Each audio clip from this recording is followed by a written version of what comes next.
First homework. Let's hear that for some homework stuff. How is it going? Oh, what's this? Here, grade. Here we go.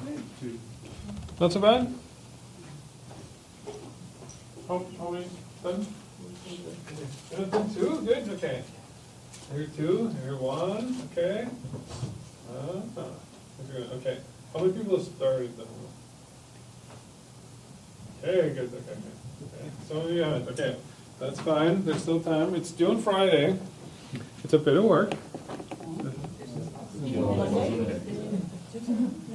So that just changes that. Okay, it's done on whatever day I put on. I just work here. I'm gonna call it. Hey, leaving us so soon? What? You're leaving us so soon?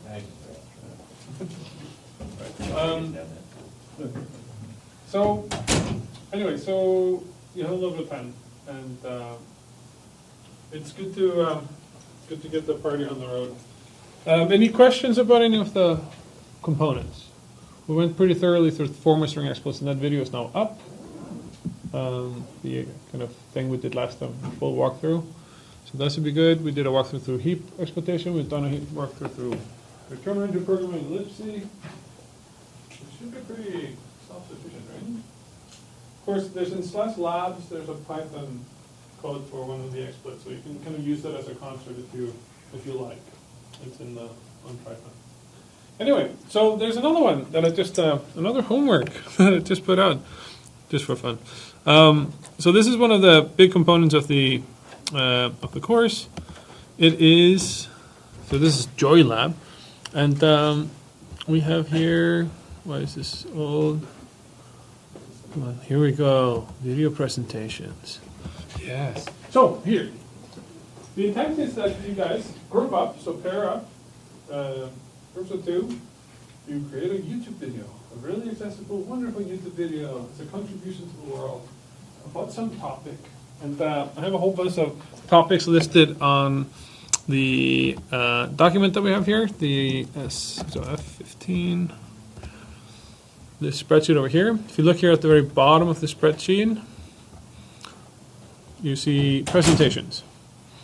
And here we can say like, hey, there's a whole bunch of topics, blah, blah, blah, read this, something fun, hacking antivirus. Explain check time of use, some fun stuff here. And here's some links about what you can read.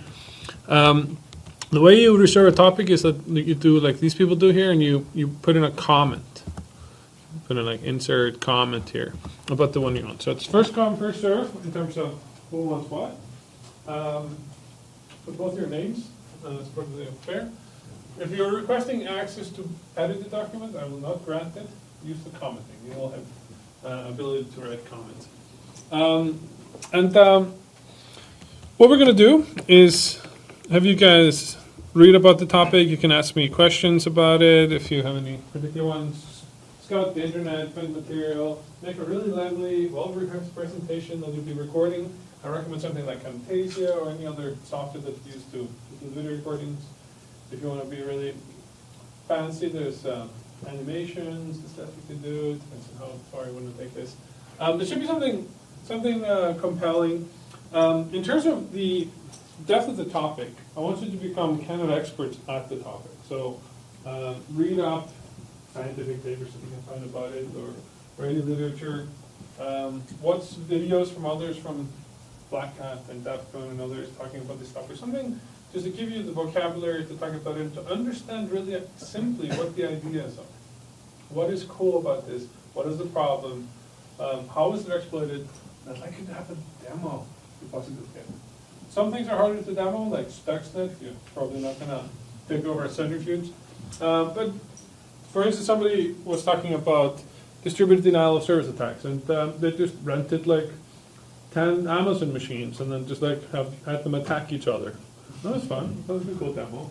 So be creative. Something that's going to demonstrate that you have the thinking, something that enhances the viewer's understanding of the topic. All of those are really welcome.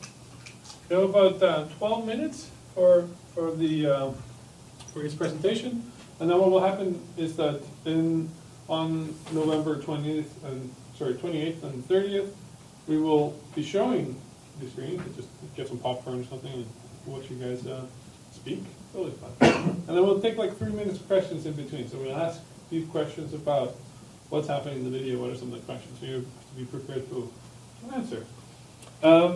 Any questions about this format? Here are some tips and tricks and other things about that. Does it sound fun?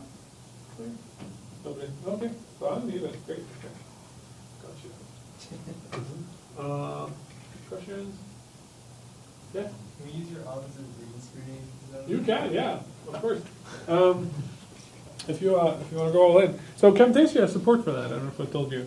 You can select the color hue and it will just erase it. It can be in outer space or wherever you need to be in the computer.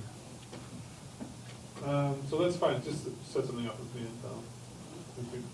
and other questions? So you guys, however, this is where you get your extra credits for graduate students. So the people taking CS453, which are how many people? Let's see, 2 over here, not raising their hands. 2, anybody else? It's the grad version of the course. This is 453, but it's kind of, there's a grad version of it.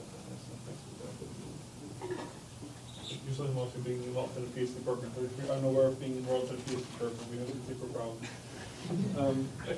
But there's 2 of you, and that's it, right?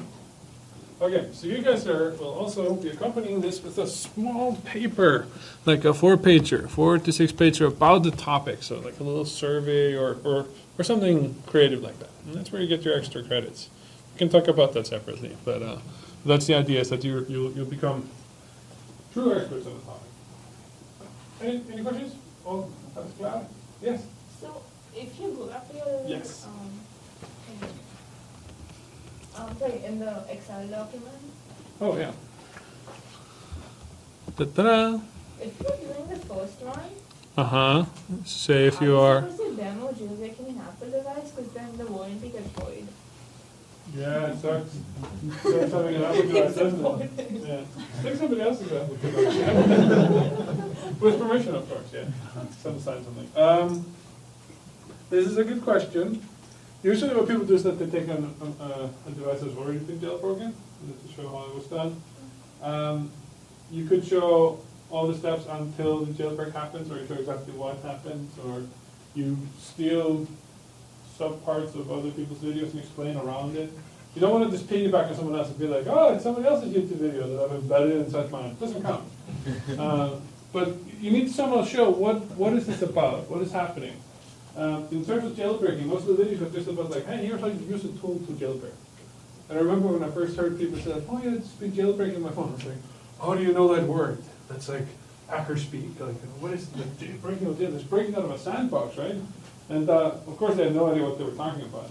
But getting to understand the layers of security that are inside an Apple phone, knowing that there's this interface that you can talk to the operating system that's inside your sandbox, and they can pierce through that. Explaining those concepts and what is it that breaks, what does the vulnerability do? That's the kind of stuff we want to get into in the video.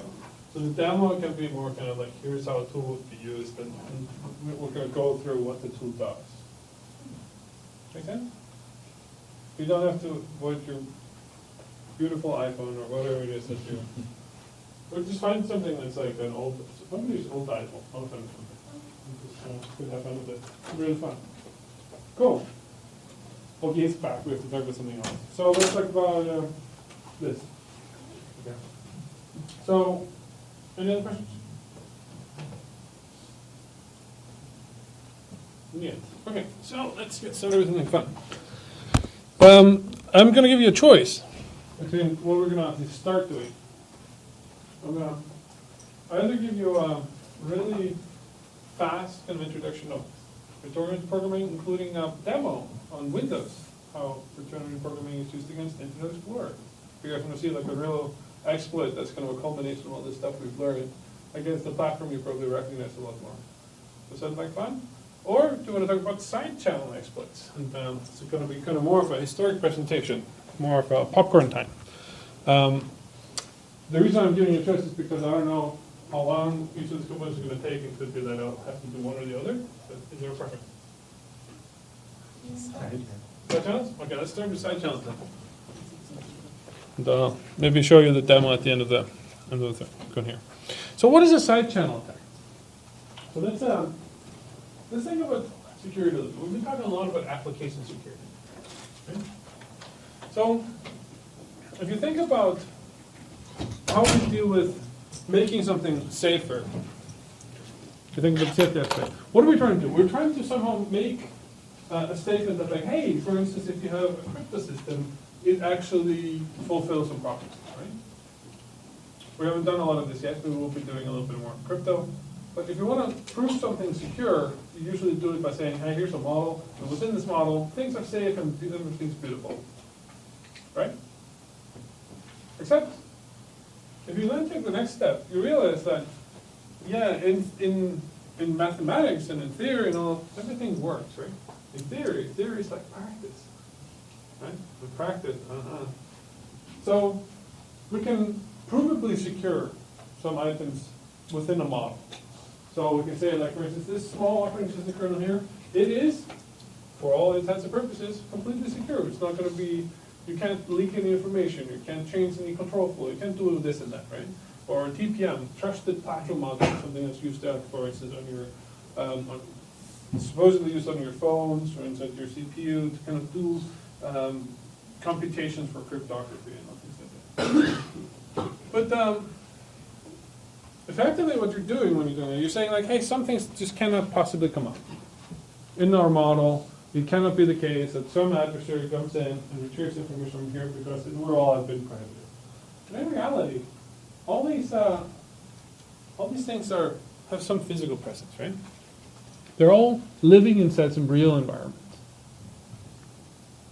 In other words, you have to take this beautiful mathematical construct and you have to implement it. And you've seen the code that we implement, right? I've seen the code you guys implement. Yeah, so for instance, like RSA, which we'll talk about at some point, the whole proof about RSA being beautiful is that, like, hey, actually, every attack we can think of against RSA is equivalent to factoring really big numbers. And nobody knows of a good way to do that. Therefore, it's safe. That's effectively what you're saying. But if you actually were implementing RSA, you might be running into very different problems. You might, for instance, not have a random number generator that works properly. So you're always generating the same primes, right? That's a real attack. That actually really happens. We'll talk about that more later. So let's think a little bit more systematically about this environment. What people look at it. So we're kind of, in this lecture, we're going to be talking about the physical properties of security. So if we're attacking the physical implementation of a system, that's usually called a side channel attack. And we'll talk about what you can do with it.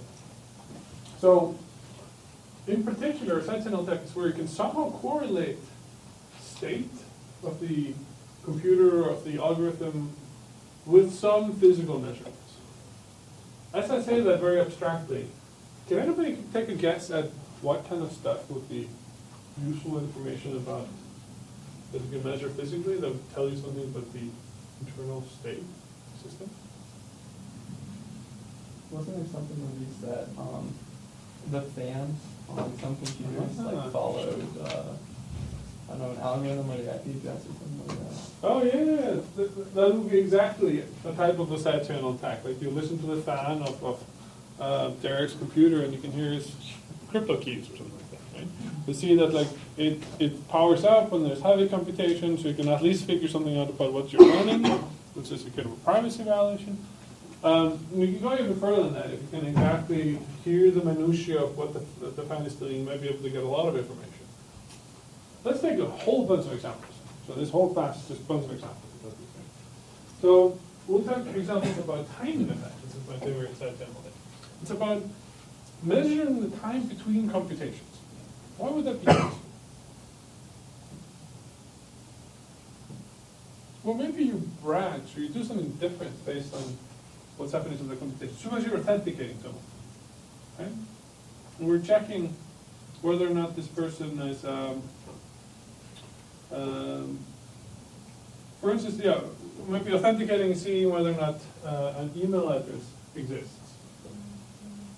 And it could be that the response comes to us very fast, or it takes a while to get to us.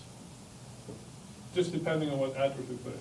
If it takes a while, maybe that's because the logic on the other end was actually figuring out, okay, this is a real email address, and now I'm gonna open up the second database and do some other stuff before I respond. So effectively, we've been given one bit of information about whether or not that email address existed, just because of the time it took for me to get the response. Right? We'll see an attack on Gmail just later, just like that, figuring out the Gmail address exists. Power monitoring attack. How much power consumption is being used by the computer? You can actually read a lot of information about that. Electromagnetic attacks. Like, you look at a monitor, it prints something that you can see in front of it, but there's huge levels of electromagnetism like that is emanating, radiating from the screen. So you actually can be pretty far away from the monitor and pick these things up and recreate the image.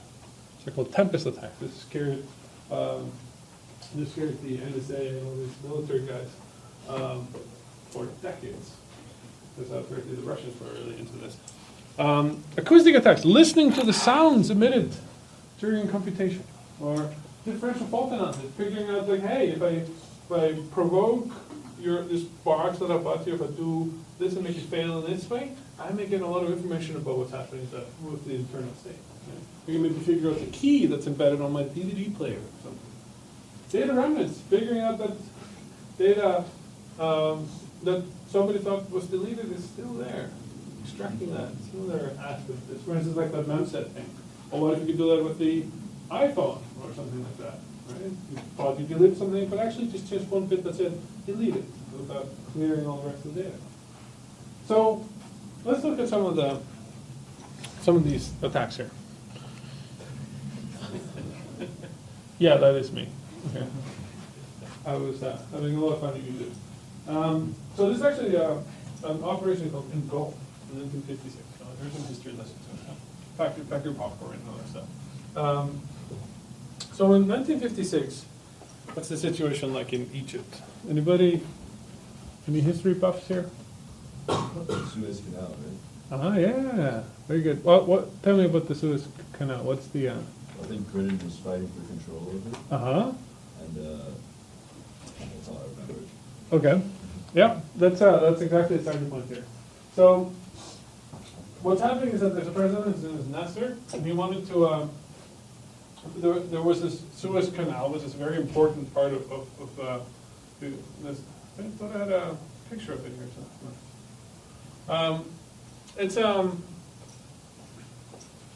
It's effectively, if you look at the world map, the Suez Canal is so important because like always you have to go all the way around to Africa to reach the Middle East or to reach India or any parts of Asia from Europe. So Suez Canal was constructed by British and the Egyptians and others. And it was effectively controlled by the English at this time, right? And the Egyptian Prime Minister or President, President Nasser, he's figuring out like, hey, we're going to need some more prosperity in this country. So we're going to try to build a dam into the Nile, right? If you build a dam, then if you've looked at a map of Egypt, it's really just this like the Nile, and there's like this kind of fertile thing just around the Nile, and it's just desert, and there's really nothing in the desert. So if you build a dam, you can kind of increase the arable land and do all sorts of cool stuff.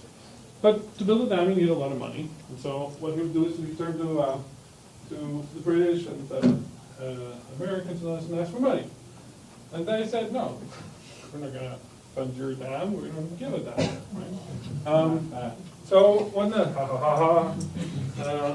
so what does a person do when in 1956 when you don't get money from the superpowers, but from the other superpower, right? So he knocked on the doors of the Soviets and like, hey, pretty good. Can we have money to build a dam? So of course that means that like all the kind of intelligence stuff of the Cold War, kind of all that apparatus gets started, right? So therefore we have Operation Engulf right here, right? So what happened was that Nasser actually took over the Suez Canal and was going to say like, hey, we're going to just we're going to start collecting tolls and ships that go through here, so that we can collect money for this project. And I was totally not okay with the Western powers, right? So what happened was that MI5 wanted to know what the negotiations were going to go forward between the Egyptians and the Soviets. And so what they did was to kind of break into the Egyptian embassy. They're like dressed up as technicians and open there to fix the telephone. And they put in bugs, like little listening devices all over the embassy. We're going to hear a lot about embassies here. Just be careful. If you become a diplomat at some point, think back from these slides. Yeah, so they put in a bunch of bugs. And what's interesting here is that they put in bugs here to listen to cipher machines, called Hagelen, the Swedish kind of cipher machines. We'll hear a lot about German variants of this in the later talk here. And they were the ones that were used to kind of encrypt information going between the Egyptians and the Russians at this time. But notice, they're not actually putting like a bug where you can see what's being typed to the machine. They're actually just kind of listening to the way these cipher machines will rotate. So you're actually listening to the wheels and stuff turning. It's kind of funny. So you can kind of hear messages being encrypted, and that's enough information for you to reconstruct what's being encrypted. It's kind of cool, huh? Anyway, so what's interesting just from kind of a Cold War kind of standpoint is that the Egyptians suspected that something was going on, so they actually asked the Soviets to sweep the embassy of bugs, and they found a whole bunch of bugs, probably from various sources.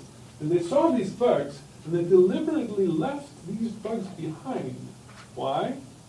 Because they wanted the Western powers to know their stance on the dam, and it's very complicated now. So yeah, it was deliberately left behind to give information out to Western powers.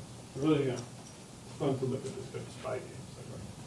Anyway, so this is a typical side channel attack here. Attacking the physical implementation of the cipher machine instead of trying to decrypt it or attack it. Like, cipher itself is fine. The machine, do you know how it works? Well, that's a lot of information. The side channel here is the sounds of rotors within the physical implementation of the machine that's otherwise considered pretty secure. Here, let's hear about the thing. Who here knows what a theremin is? It's like a really weird device. It's a musical instrument. Okay? You guys know who theremin was? So he's this really funny guy. So in 1946 to 1952, the following thing took place. So notice that there's a peace between these two superpowers, and it's of course kind of starting to turn into a Cold War. And just in the wake of World War II, there was a Soviet youth movement that gave the U.S. ambassador in the Soviet Union a gift for the embassy. It's like this beautifully crafted, what do you call this? It's like a, what? Yeah, it's a seal. It's a name exactly. So of course, and then you scan this. If you bring something to the embassy, you should scan it. When they scanned it, they found nothing because there's nothing there in it. There's no like electrical cables going in and out, no cameras, anything like that, right? So they just put it up. But what had happened was that inside of it, there was this really ingenious device here, which is kind of the world's first RFID. How did it work? Well, you can have this kind of a hollow frame here, and you have kind of a screen here connected to not even a battery, it's just like a little capacitor or something. It's really hard to find. And what happened is that you ended up with this giant seal that when you were talking, it would go in there, would kind of resonate back. And if somebody outside would be kind of sending, like effectively tuning in on a frequency like 330 hertz, they'll be hearing the echo of everything that's going on inside the embassy. So it's a giant ear, like walls have ears type of thing. It's like quintessential spy thing. The other gear, that's, they're storing it up and amplifying particular sound waves, but without any kind of external procedures, without any batteries, nothing that you can really detect. That goes on for like 6 years until like there's this technician who's like tuning the radio, and all of a sudden they like started hearing what was being discussed inside the embassy, like, this is not good. So then they found it. And they actually, in like I think Americans had they had bombed something, and so there was a huge fiasco at the UN. And so in response, the U.S. ambassador for the UN just brought the whole seal with them and like deconstructed it in front of the UN nations showing them like, well, we're also being spied on and everything is terrible. But the way it was created was that this guy who made this missile instrument Theremin had actually been, I think he was about to be sent to the Gulag, the notorious Gulag, but he, because they knew he was smart, he actually was put to use where he was supposed to create spy equipment at the Gulag. He created this and many other things there, and eventually was released.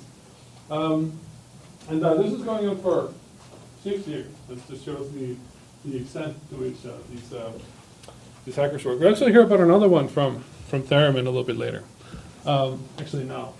So in 1947, Theremin came up with another thing called the Buran, or laser microphone. How does that work? Well, so you shine, you're somewhere far away and there are people talking inside a room away from you. You shine a laser beam through the window and on some surface that's kind of flat, and you just look at the kind of minor vibrations that happen from there, which are grating because of the sound that's being projected. You're just then listening to something from afar. Actually, this is a nice picture here of like these really menacing looking Stasi agents or whatever this is, right? They're like shining like the laser over there, getting the thing back, and then just like listening to it, right? It's like very, very binaural-esque, right? Yeah, so that's another thing from Mr. Theremin. Of course, the KGB used this for a very long time to spy on various embassies. And this works really well with smooth surfaces, which is why if you walk into a place like NSA or Cyber Command or one of these places, all the windows are tainted in something that's not a flat surface. It's hard for you to find any flat surfaces. This is why, right? They don't want this to ripple fast for security. So what are the side channels here, right? Side channels that we thought that sound would fade by kind of radius squared, right? The things that we're talking about in this class were not being heard by somebody outside, right? But all of a sudden there's the side channel using something about the physical implementation what's happening here, using the radiation from monitors or using vibrations that are happening on a surface, picking it up from afar through a laser beam or through maybe, in the former case here, just through kind of the radio waves. It's like a means for it to kind of like cheat distance in some sense. Now, in the 1980s, so we're jumping ahead a little bit, the Soviets were accused of planting bugs inside certain printers so they could hear how the ball, it's like a ball that has all the glyphs on it, it's like rotating to like print stuff. But just listen to the rotations of the ball to figure out what was being printed. Right? This one over here. So you can listen to things that are being printed. Then there is the stuff that happened in '85, which is actually moving out of the kind of military realm. There was this guy who figured out that like, hey, all these monitors people are using, this clunky big LCD, clunky big CRT monitors that people have, those are huge electromagnetic radiations that you can pick up from fairly far. So if you have an antenna like this one over here, you can just kind of tune in and see what's happening on any video device from pretty far away. So it cost at this point over in time like $50 just to do it. For an LCD in 2004, the cost was maybe $2,000. So you can see someone else's monitor from afar. This is why, if you walk inside NSA or Cybercom and so forth, why everything is compartmentalized into this giant kind of zones with like lead bricks around them. And there are these buffers around all these different constructions. It's precisely because of this. You don't want to be able to pick up radiation from any device, including monitors and so forth. So this was such a scary prospect. It was actually discovered by multiple parties at the same time.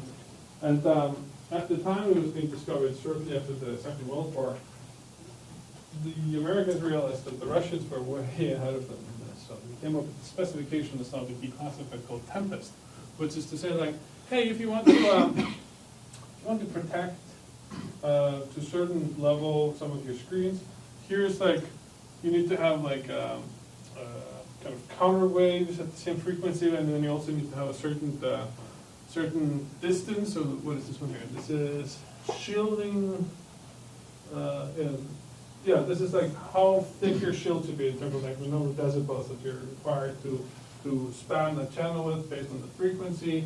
And some various other things about like how far away you should structure your zones, basically security. So if you want the attacker, if you can't get closer than 100 meters, here's how your zone should be, and then adding extra noise if needed. It's comes off as very paranoid when you see these things first, and then you realize like, oh, okay, it's actually very, very easy to do this. You can just have like a little hyper app, something like that, and just pick up these frequencies. In 91, there was more kind of printer attacks. So like the dock matrix printer, you know, when we go to the dentist or something, that was prehistoric computer equipment. Oh, you can actually, if you listen at high enough frequency, you can just hear what's being printed. This is kind of fun. 2002, somebody discovered that the LED lights that are blinking on all these routers and so forth, well, actually, they blink frequently enough that you can pick out what's happening on the network, which is insane. The blink according to like how many packets they're seeing, and you can actually detect some of the traffic. This hasn't really been put into practical use that I know of, but it's in theory it actually works really well. Here's some modern attacks. So in 2004, there was this guys at IBM who were tasked with trying to listen to keyboards. What are you typing, right? And why would you want that? Well, obviously, it would be nice if somebody could like have people enter their passwords or some credentials, and you could just hear what they're typing and work away, right? Or even further, like if you could like engage a cell phone or maybe a bug or something that's happening there and just hear people's passwords as they type it. Wouldn't that be nice for a place like NSA or something like that? Just hypothetically, right? Yeah, it would be, right?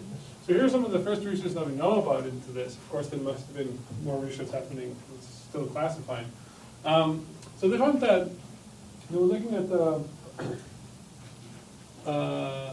at keyboards. They found that the keys from keyboards actually make slightly different sounds when you hit them.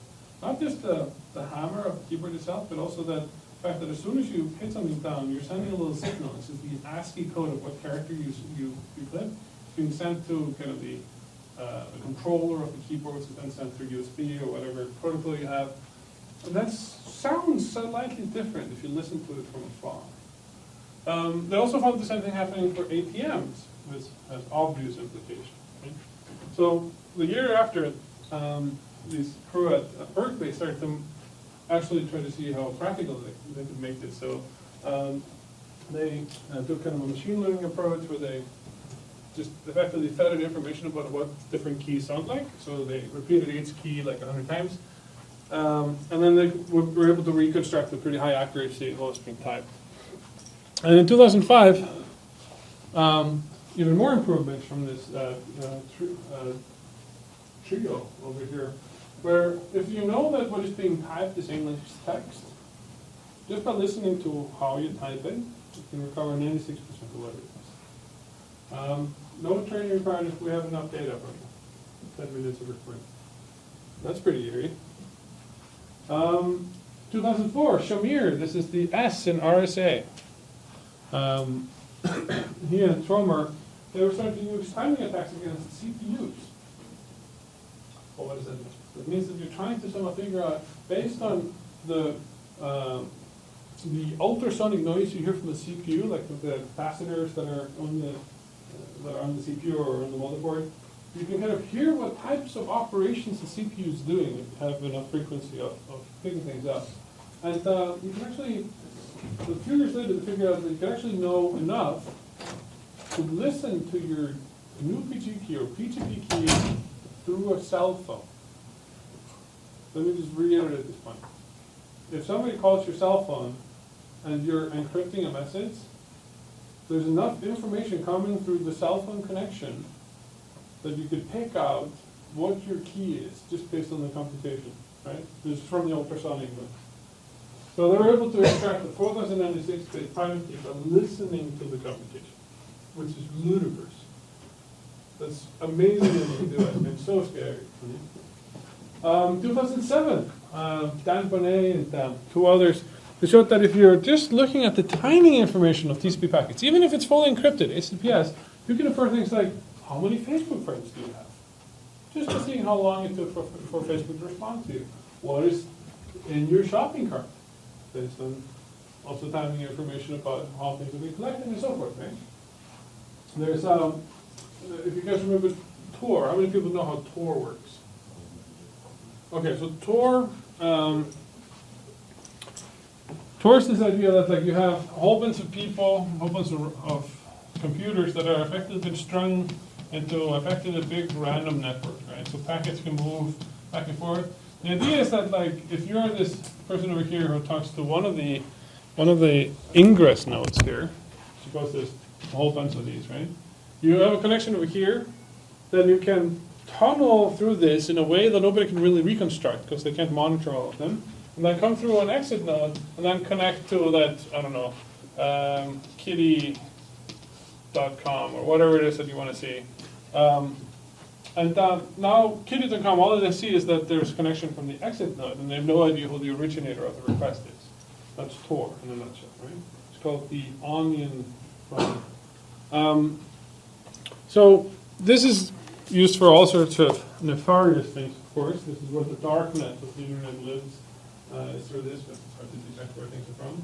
But it's also where, for instance, if some country tries to turn off the internet or tries to oppress journalists, this is where they go to be able to communicate about what's happening. It actually serves a very important purpose, which is why it's being funded by the US Navy and some other agencies like that. It's also one of the things that NSA is really mad about not being able to decrypt so well. So there's a whole bunch of work in trying to see if this is a secure enough protocol for a variety of different purposes, including whether or not a connection exists between a user and a server, which is in China a very big, important problem. Like, did this particular political dissident over here, did they write that message over there that's against the rules of the Communist Party or whatever it is? So they want to be able to have kind of a smoking gun. So what they do is that what they can do is they can spoof TCP packets, pretend they want to check whether or not this user over here, here's Derek. Derek is trying to connect to kitty.com, right? And it's just to post something.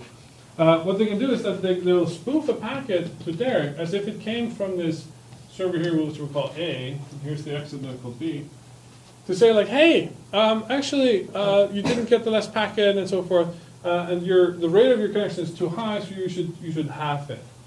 And if they notice that on the other end over here, the connection from B to kitty.com also halves its window size, well, they have a pretty good match, then they must be the same person.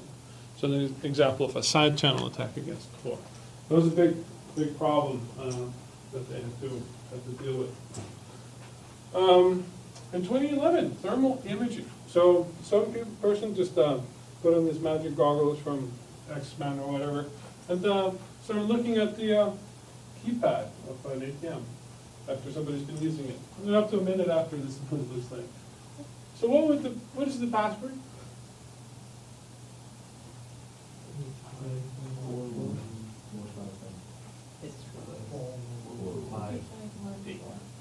Yeah, it's either like 1459. must be like 4 because that's the oldest one, or 1, and then we don't know if it's 5 or 8 first. But that's just two possibilities. From like it reduces it from 10,000 to maybe 24, depending on like if you just have one digit in your PIN code or not.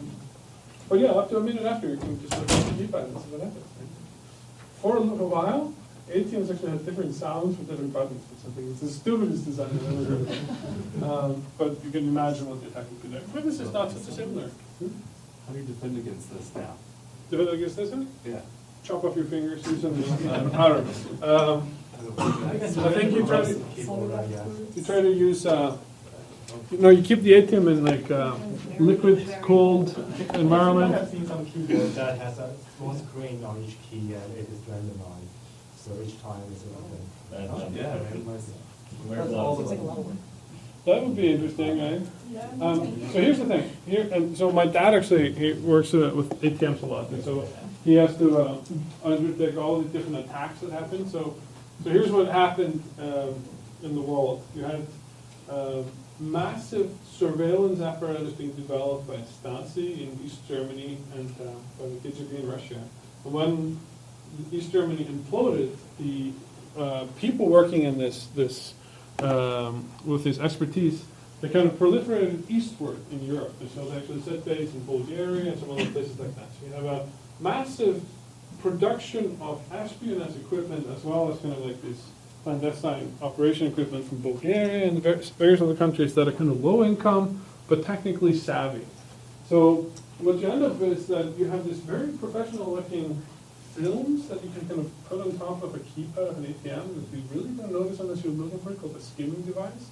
And what it just does is that it kind of figures out where you're pressing, because there's a grid overlaid on it. And then you also put a camera somewhere near the ATM, which is why you should cover your pen, not because there's somebody looking, but because something may be looking at your coat. And then they correlate, like, oh, here's the, they put another kind of loop around the credit card itself, so they can listen to the magnetic strip. They can see the pin code from the other one, and then you can even see who we are from like the camera, and they can make sure that like they sync up the tape that they're recording the magnetic strips with the pin itself. Okay? It's very sophisticated stuff. And they put it. So my dad, he heard about that. There's this weird thing outside of an ATM. That one of the films had fallen off on the floor, and so there was somebody mounting this operation in Iceland, and so they just like got in place, and they realized that like the ATM that had been targeted was directly outside the window of our Icelandic FBI. So the Icelandic FBI was like, huh. So just like monitored and waited for somebody to come collect. And they got the people. So it was interesting. Anyway, so this is extremely common. Now that like for instance, now you're supposed to gradually you're moving into a place where everybody's supposed to enter their PIN code, right? This is why you have chips on the cards and so forth. Now having kind of fake credit card readers and so forth is becoming more and more of a thing. So just be cognizant of that. Yeah. Here's something fairly local.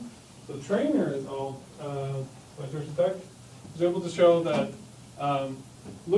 if you are just a regular app in a cell phone, you don't have access to things like the microphone and the camera and so forth. You have extra permission. But you have full access to the accelerometer. The accelerometer kind of looks like a little muffled of a thing that can actually pick up vibrations from the keyboard. So it too can figure out timing between how you type the things and even what you might be typing. It's kind of low frequency, but so the sampling rate is smaller, but it's sufficient for a lot of things, right? So maybe 100 hertz on the iPhone, which is 400 times less than the attack that I showed before from IBM.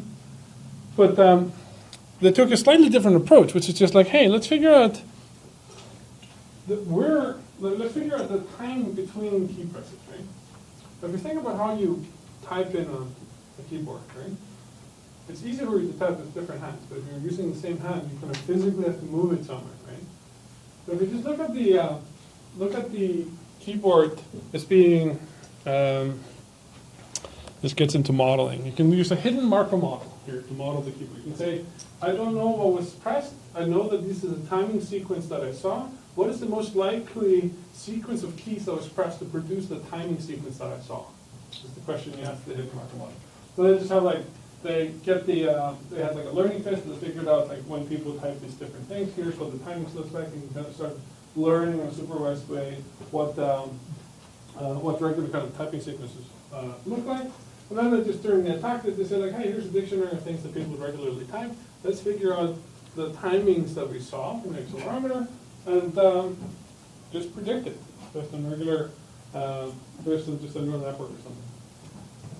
Now, this is actually kind of a fun one because I've seen it before. In 2002, SSH, our protocol that we used to log on to Triton, worked as follows.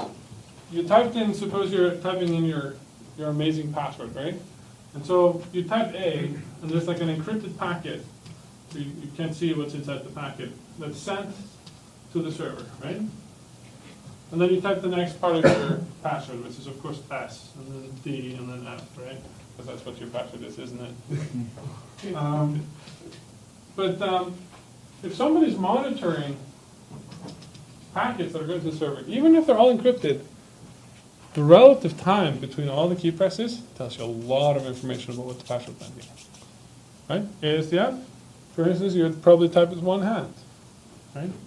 If you see delays, it's two different hands. If you hear, or if you see that there's extra movement, the hand is probably moving up or down, right? A lot of cool stuff like that you can pick up. So this isn't a real attacking of SSH. How would you defend against that? Suppose you're the maintainer of SSH. You realize that you get extra time and information by knowing each separate click of a password. How would you defend against? Yes. Having a consistent time between input. Ooh, consistent time between input. How would you implement that? And what extra information would you leak if that's that's your approach? Yeah, exactly. If your password is A, because you're an idiot, then yeah, you'll just send one packet, and now you're like, you realize that your password is 1 of 26, right? So somehow you want to make it sure that no matter how long your password was, no matter what happened, there's this one packet that's sent at the end, right? So you accumulate all the password key presses, you suppress the presses themselves, and then send the whole thing over when you're over. Maybe adding some extra padding on top so that it always takes a fixed amount of time. That's kind of how people do it. Here's a really cool one I just wanted to show you. These are guys from EPFL who are just listening to a keyboard from a 20-meter distance, right? So let's just find the demo. Where's my mouse? Right here. I wanted to just show this to you here. There's no interesting sound, so I'll just play this here. Actually, I'll put this on. You can hear the noise. There we go. It's headphones. Okay, so we're eavesdropping keystrokes, okay? Here's the oscilloscope that they have. Here's the Python programs that they're running. So they call it decode something. And now they have their antenna. This is, of course, like if you walk into a building with this, like, can you imagine? Okay. And now they're walking to the other room. I'm going to show what they're about to pick up. First, this person is very fast at this. Just to build suspense. Okay. And notice what they're going to do. This is the machine over here. They're actually going to unplug it from the machine.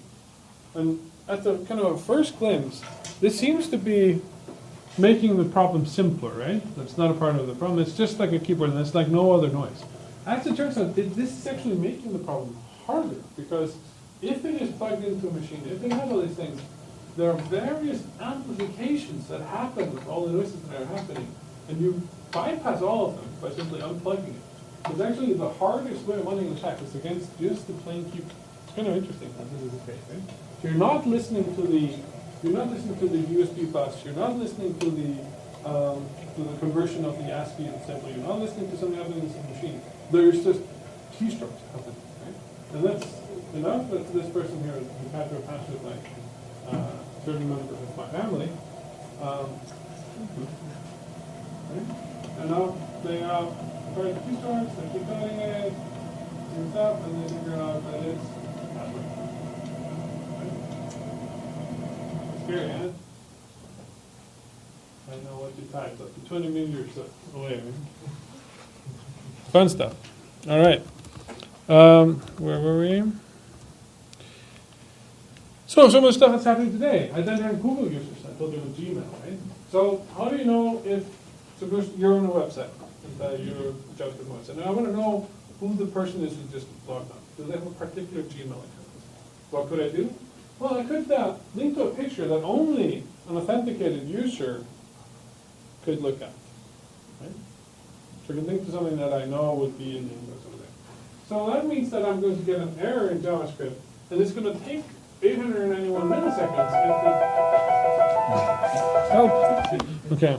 It's going to take 891 milliseconds and the image is accessible, but 570 if it was not. So here's the code for doing this. So just to kind of run you through here.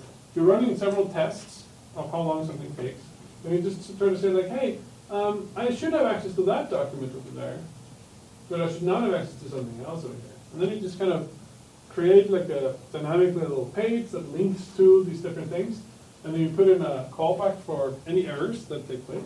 So when you have an error, you just say like, hey, where's the error in there?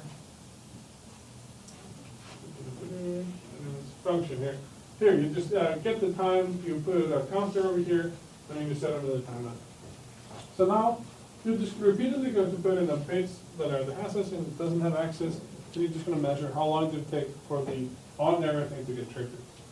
And then you should see a clear differential. So now you actually have a means of knowing whether or not a particular person is logged into Gmail. Crazy, huh? Even though you're not supposed to have any such access. We'll go through that when we talk about stuff. Here's another one that you guys can now read really well because you've taken the course. This is a flaw in SAP, a particular routers from the SAP company. So let's have a look. It's a password check because that much we can read. What's wrong here?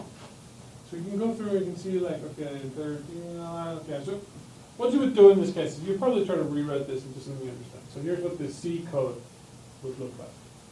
And I want you to find a flaw in this.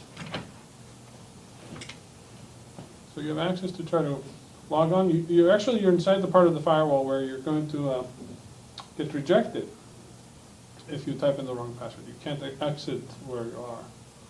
It's kind of firewall. What's wrong with this type of a password check code?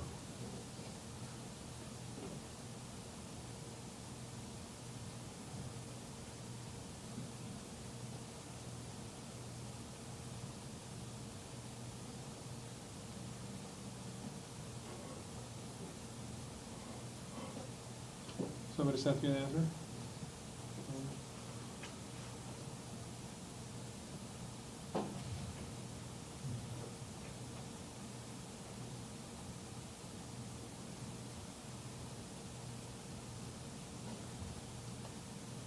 Cue music. Couldn't I just overflow the password? Oh, yeah, probably. It's not what we're going for, but so here's the true password, which I'm assuming is not under the attacker's control. You go through the true password and see if it's identical to the actual password, and if it's not, it's going to fail right away. And so PW is probably what was specified. So if PW is very long, then this is just going to stop as soon as the true password thing is ended.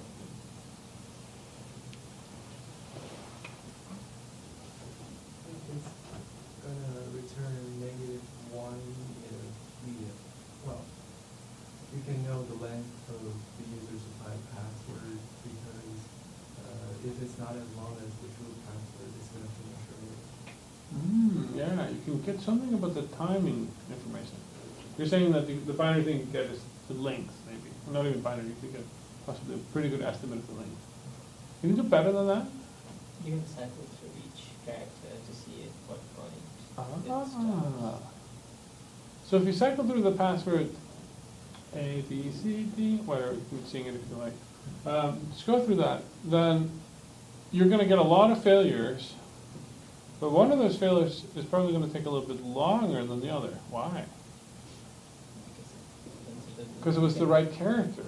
And now you start to look at the next character, right? Oh. So now you're one by one, you're cracking down. It's like when you're cracking bike locks. I don't know if you may have a less spotted past than I have. So you're using, trying to get one of the wheels correct before you move on to the next one. So it's exactly what you're doing here. You're trying to get one character correct, and then you use the next character, and so forth, right? Which is linear in the number of characters, right? Instead of it being exponential. It's a massive improvement over brute force, right? So, yeah, so you just walk through, you say, hey, is the next character A? Oh, no, what about B? And so forth. And eventually you're gonna learn that you have the right idea, right? This is a general problem, by the way. This is a huge problem for caches, for instance. Like, for instance, if you get information back from a local cache that something exists, somebody else must have requested it. Right? You get a lot of information from this tiny information. Now, if we think about countermeasures, how would you try to defend against all these various types of side channels that we talked about? And that's actually a really worthwhile pursuit, right? So one of the things, like, we try to limit the side channels so that we can't have access to power information, or the power information always looks the same, or cache has uniform latency. Or in the case of the password check, how would you fix the password check?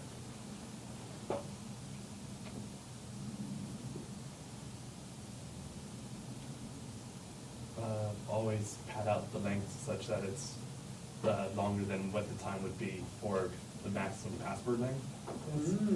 So you're gonna pick a constant time.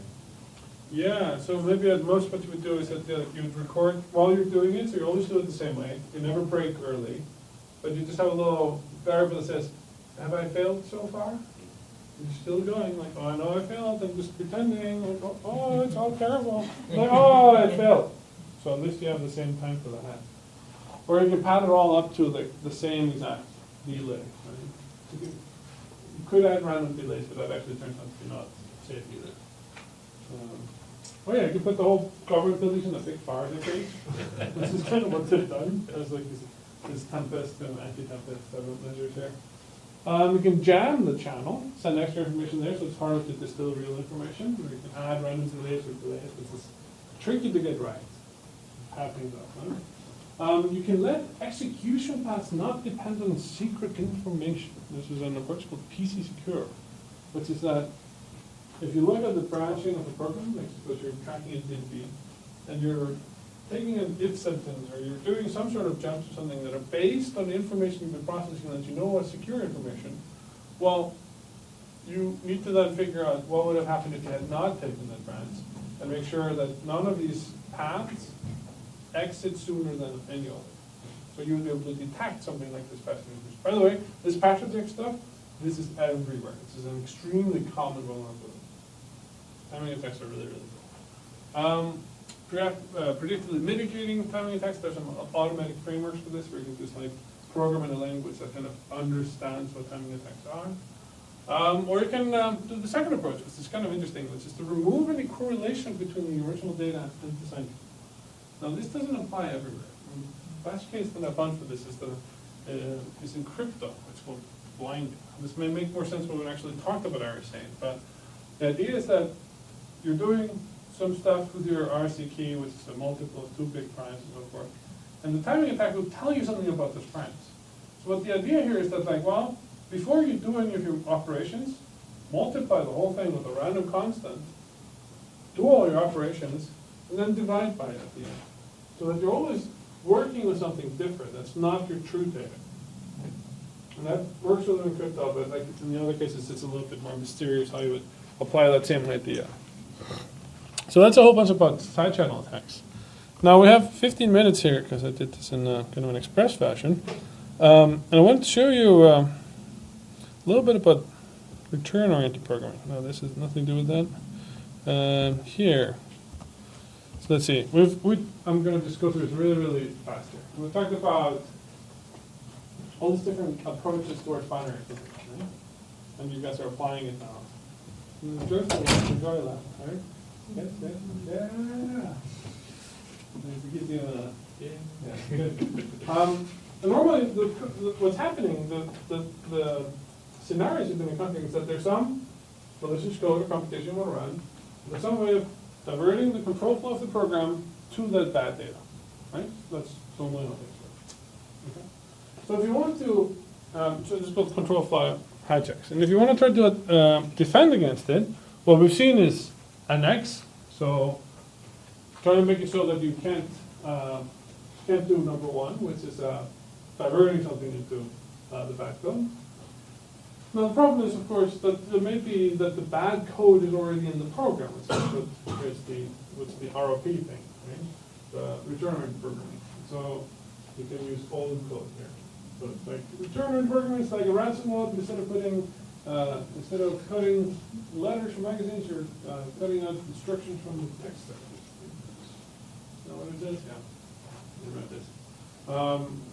So here's a very visual illustration of what's happening. You have different segments. Some of them are readable, some of them are executable, or runnable. And you break down your code, and you're going to find segments that are similar. You see like, hey, these already exist in things that are runnable. And then what your actual blockchain is just the addresses of these particular code fragments somewhere in memory, assembled together in a little chain. Now I'm putting here a particular address on it because I'm going to show you an exploit against Internet Explorer. Just to kind of show you how this works in the real world. So it's a real attack. Now, another thing that we did mention here, I just wanted to show you the graph, is that these rough chains, they're really flexible. There are complete things you can do with them. And the probability that you will succeed at finding things to complete your rough chain, whatever it is you're going to do, grows really, really fast with the number of instructions in the code. Right? This is the probability you'll be able to complete a chain as a function of the size of the program. Right? So if you want to do a call in libc, you have more than 80% probability here at only like a few kilobytes of code. But 20 kilobytes of code. So what about the second concern here? Being able to divert control flow. What do we see for that?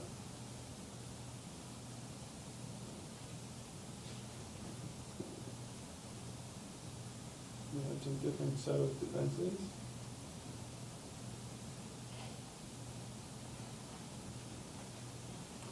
Well, the key word here is an address, right? We want to put it to an address effector. So if we want to somehow obfuscate our addresses, well, of course, it would be nice if we could just say, hey, you're about to run bad code, therefore halt the program. How much side, right?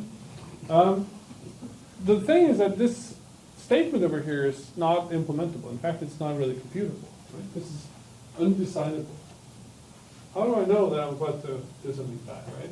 I have to wait for the program to execute. Will it finish executing? It's a halting problem again. So we need some other ideas here. And the ideas that we had was to make addresses hard to guess, which is where we got ASLR, right? So we talked a lot about ASLR, how we're going to randomize different things. Here is stuff about Linux, so we have different levels of randomization, like full randomization, take the libraries and the stack and all the heap. And then there's, for Microsoft, it's a little bit different. So Vista, they introduced a whole bunch of changes. They actually messed it up at the very beginning, but that's what Microsoft does. So it happens at boot time, which is great for attackers, for you guys. It's because of the way it's designed in Windows. And you get a few bits here for different things. Not a whole lot of bits. Like heap, for instance, is only 32 different addresses for possibly. And this is only true for files that are compiled opting in for this extra security. Now this is changing slowly with Windows 8 and 10 actually, but they're still looking at a series of exploits you could run against them. OS X is at default ASLR since 2011. So this is something where the world is moving. Now if you wanted to attack ASLR, we could try to think about just running like a chain of addresses, but you start to realize that like, hey, actually it gets exponentially harder the more addresses you have to guess, right? So the idea here is that, well, what if we could execute things sequentially, get feedback? We also like these tiny. Right? So because things are not re-randomized between every single request, the information that you learn at some point is useful for the next point, right? Here's a particularly cool idea. Suppose you're trying to figure out where libc is located, or where something's located. What if you, instead of trying to go into XFV and doing all this stuff, what if you just try to return into the routine called useLeave or Microsoft? What would happen? Well, if you hit, your program is going to take a little bit longer to respond, right? If you don't hit, it's going to either crash or respond right away. So it's a way for it to kind of figure out whether or not you've hit the right address. Now we'll see this pattern over and over again. It's that like people have this elaborate security mechanisms, but these security mechanisms are an amalgam of different smaller security mechanisms. What we do as attackers is that we're trying to find a way to break each one in sequence rather than trying to attack this formidable problem all at once. And that's where all these weaknesses come. This is why all these crypto systems get broken. We'll have a a whole class about how the Enigma cipher from Germany got broken exactly in this way. So this is an idea of attacking water systems. So one known address is enough. Now, to introduce this Internet Explorer vulnerability, I just want to tell you that most things that people are attacking today tend to be pretty modern stuff, which I'm attacking your browser, or I'm attacking your PDF reader. Like, PDF readers are insanely complicated. I have no idea why. They have their own scripting language. Like, what do you mean a scripting language is a PDF? Have you seen? Anyway, it has it. So that means that I could, as an attacker, use some of the scripting language to my advantage, to try to find more flaws, or to try to set things up on the heap in a proper way and so forth. In a web browser, I can send in HTML and JavaScript to do all sorts of manipulation on the browser. It's by definition executing my code. This happens to be within the sandbox. Word, Excel, PowerPoint, they're all running Visual Basic scripts or VB script. And so on and so forth. This tends to be the environment that a lot of people are running. And ASLR is normally the case at the very beginning of when you start your computer. So every single instance of these is not going to have new addresses. They're all going to be the old addresses. This reduces the effect of ASLR insanely. So the scenario that we're tackling right now, that I'm going to show you in the demo, is ASLR and NX, or data execution prevention. And how do you overcome that now? Well, first off, you try to leak information about where you're located in the program. There's some sort of information disclosure. You could use format string. You could open up proxy of maps to find where things are located. And then you return it to non-randomized memory. So some place in memory where you know that you have these 2 bytes, jump, ESP, executable, will trigger a rock chain. Right? You have a buffer somewhere that's your ESP, you chain together all these addresses, and it just says, jump into what's here in ESP. And then you execute non-randomized memory, which is what happens when people opt out of some packages like Java. Or you can brute force an address, right? And how much do you need? Well, in 64-bit it's actually pretty bad. So, another thing that people do because of all the scripting like this is that instead of having like an opslet, why should we just have a gazillion opslets, right? You can make the JavaScript just keep pumping out opslets until there's nothing else in your memory than opslets leading to shellcode, right? Because why not, right? So let's just build heap spray. Fill up your heap with stuff. So that if you jump into random address, chances are it's a shellcode or it's an upslip. Right? So this is kind of like a few of the tricks that are happening in the modern exploitation. So if you overflow something, it's part of a D table here, it's a C++ reference here, and so the heap, and you point anywhere, you'll hit these noxious shellcodes that are all over you. This is it. This is this code over here is taken from something called the heap feng shui, which is now, if I actually run what I'm about to run from the Emory network, oh, it's actually going to block it, isn't it? Because this is considered to be bad code. Good, that's the way around that. Okay. Anyway, so there's like, yeah, I wanted to show you a particular bug here. Now, actually, now I'm a little worried that this is going to fail because I'm on the Emory network. This is also why my website is now blocked for being a malware disseminator, because I had this example on my website. Great, so I put things over here and see what happens. It's not going to work, is it? Durr. What's this?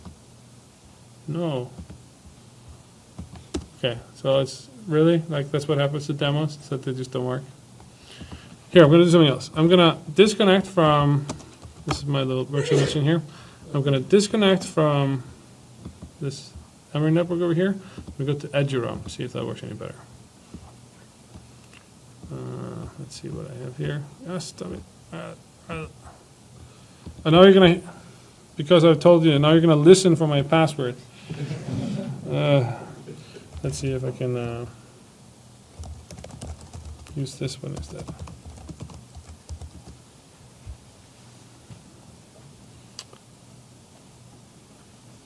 Okay, that's fine. Did it work? Blah, blah, blah, come on. Or if somebody has a cell phone, they can route me to the internet. That also works. Let's see. Anybody have an open network here? No? No? A hotspot? So why am I asking about this? So I have a website, I have a little HTML file here I'm going to run. It runs malicious code to hack the browser. And when we hack the browser in Windows, what do? Instead of opening up a shell? A calculator, right? So we're expecting a calculator. Except the part of the, oh, wait a minute. No, that's not CS again. But except what's happening is that part of my thing is that I'm using these heap feng shui techniques, which are in every person's malware list of like, oh, this is bad code. And Emory is so strict about not allowing you to run any bad code that they just like block it without letting you know. Let me try a different thing here. Ymir at oh, connect to your phone? Beautiful, thank you. Okay, so let me cancel this. Let's see if we can make this happen here. Cancel. Okay, what is your hotspot? Android AB. Okay, I'm not going to connect automatically. 129 or 1 2 3 4 5 6 7 8 9. Okay. All right. See, we all learned about passwords here. Okay. Was unable to connect. Why was I unable to connect? Android. Okay. Stop it. What about now? Okay, this is good. I'll give you to work now. Okay, let's try this again. So I'm going to go in here. I'm going to turn off my browser. I'm going to go here. I'm going to be on this website. Am I getting much of a response for the website?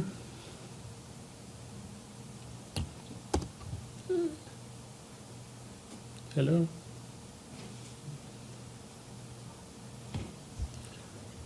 Why does this always happen when you have a demo? Seriously?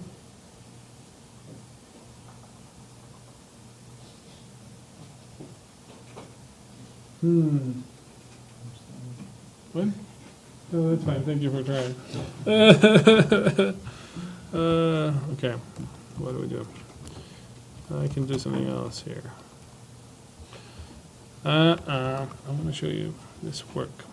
So, we're almost out of time, which is a pity, but if you want to see me valiantly try to fix this up here, let's set up mainframe. No, what do we want?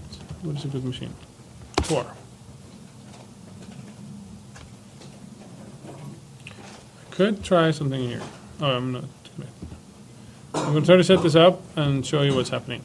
And if you guys want to leave, that's fine. But we'll take 2 minutes here. That's supposed to be hidden. There we go. Really? Connected? Okay, good. So now I can connect. And I'll just show you. That's fine. Okay, SCP. Okay. Should be a web server here somewhere. Python, simple. For something first.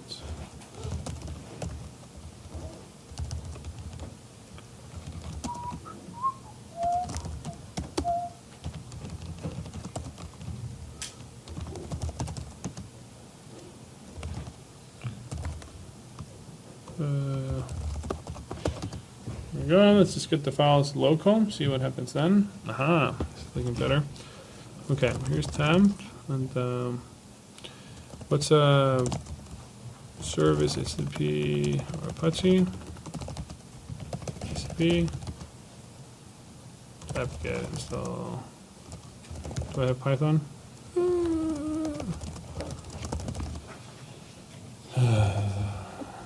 Okay, and what's the simple HTTP server thing? Anybody remember from Python? The syntax? Simple HTTP server, Python. it works as follows. Here we go, Python minus m.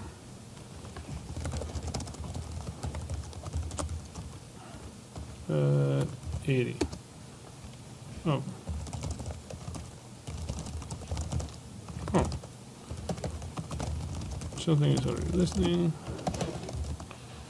It is Apache 2, okay.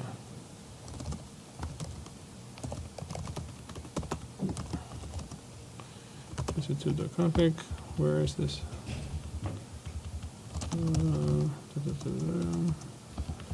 Just trying to set this up. Okay, server root. Where's the server root?